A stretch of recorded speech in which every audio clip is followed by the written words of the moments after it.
Alhamdulillah, kita sudah masuk dalam video yang keempat. Ini adalah video yang terakhir dalam bagian penjelasan tentang bank sampah. Tentunya setelah membahas teknis operasional bank sampah, maka di bagian ini kita akan membahas bagaimana memulai bank sampah. Mudah-mudahan menjadi inspirasi bagi kita semuanya untuk memulai bank sampah di dekat rumah kita masing-masing. Nah, tentunya dari berbagai macam referensi yang kita kumpulkan, urutannya, dapat beragam ya. Dalam referensi ini, kami coba untuk menghadirkan suatu urutan yang didasarkan berbagai macam pengalaman lapangan yang ada selama ini. Nah, bagaimana urutan untuk memulai bank sampah? Kita akan simak bersama sesaat lagi.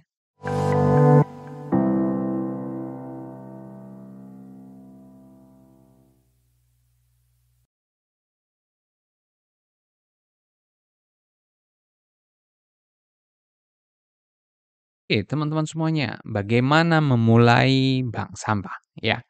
Ini sudah penasaran. Yang pertama adalah, yang harus disediakan adalah terdapat suatu kebutuhan. Nah, bank sampah dapat diperkenalkan kepada masyarakat, namun sifatnya tentunya bukan paksaan. Ya, kalau kita bicara ibarat hidayah lah ya, tidak semua orang dapat memperoleh. Hanya orang-orang pilihan saja yang mendapatkan hidayah. Nah, begitu pula dengan semangat pengolahan sampah.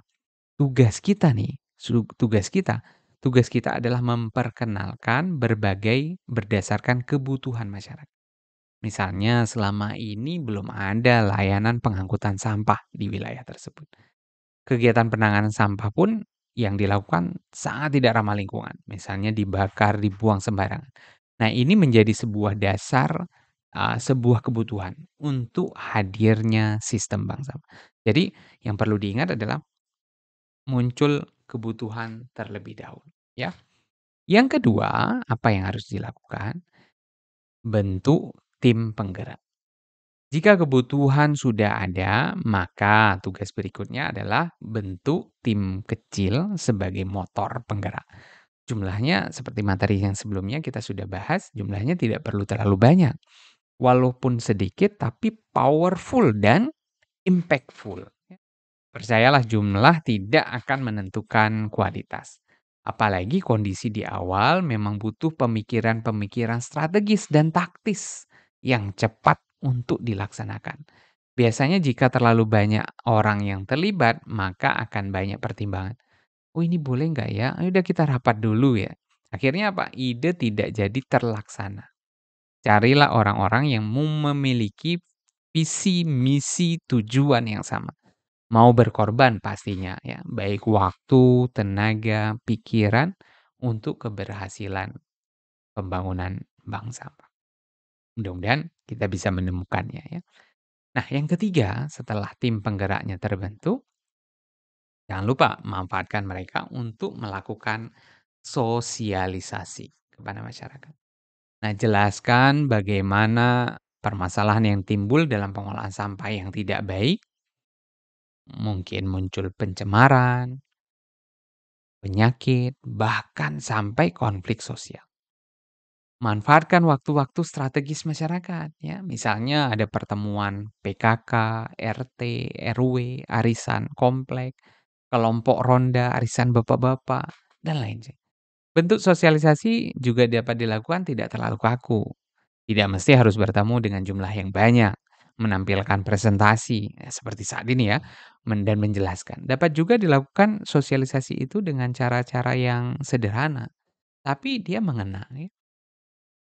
Apapun bentuknya, pastinya sangat tergantung dari karakter masyarakat setempat.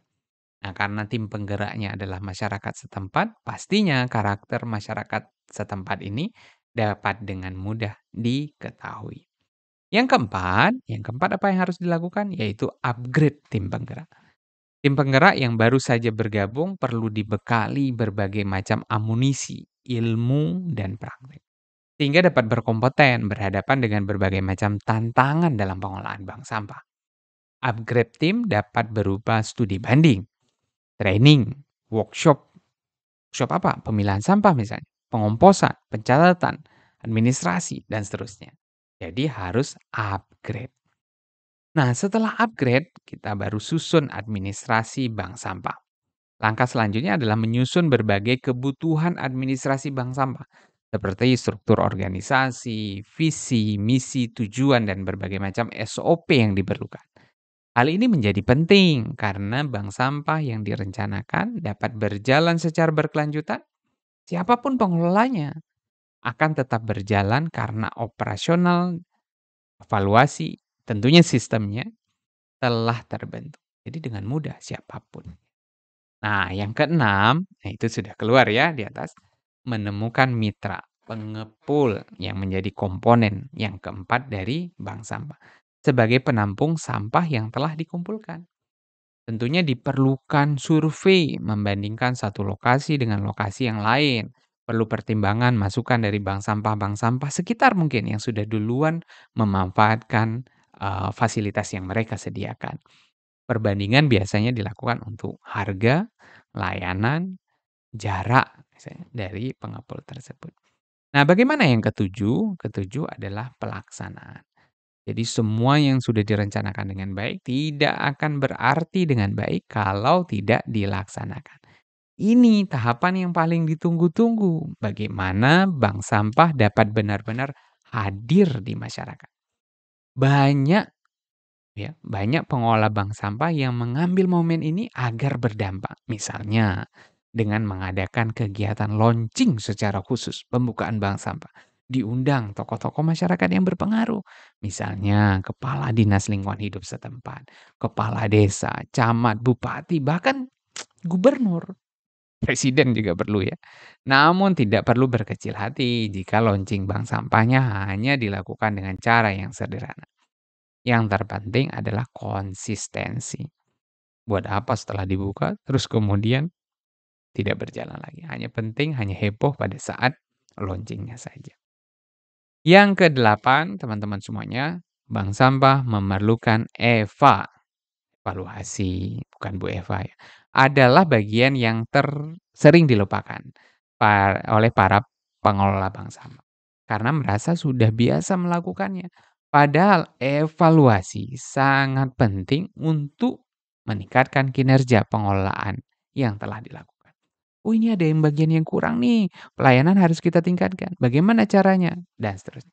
Evaluasi dapat dilakukan internal pengelola, nasabah, atau pihak lain yang memang ingin berkontribusi. Biasanya pihak lain yang tidak terlibat dalam operasional, mereka punya pemikiran-pemikiran yang lebih fresh, yang out of the box. Nah, ini yang kita perlukan untuk mengembangkan bank sampah. Yang paling patut dicatat adalah kadangkala kita memang tidak nyaman dengan masukan, kritikan dari orang lain.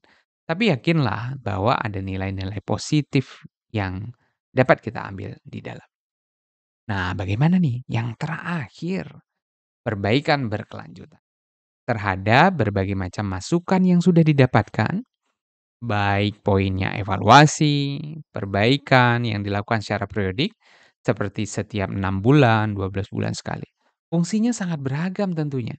Salah satunya adalah merefresh pengelola dengan sistem atau cara yang baru, termasuk edukasi yang berkelanjutan kepada pengelola dan juga nasabah ya. Bukankah manusia memang, ada untuk beribadah? Salah satunya adalah untuk belajar dan memberi manfaat bagi sesama. Nah, demikian materi kita tentang bank sampah. Tidak lupa mengerjakan berbagai macam evaluasi yang ada hingga waktu yang telah ditentukan. Tetap semangat untuk belajar dan mudah-mudahan Allah memberikan kita kesempatan untuk berjumpa kembali pada video dan pertemuan berikutnya. Mohon maaf jika banyak kekurangan. Wassalamualaikum warahmatullahi wabarakatuh.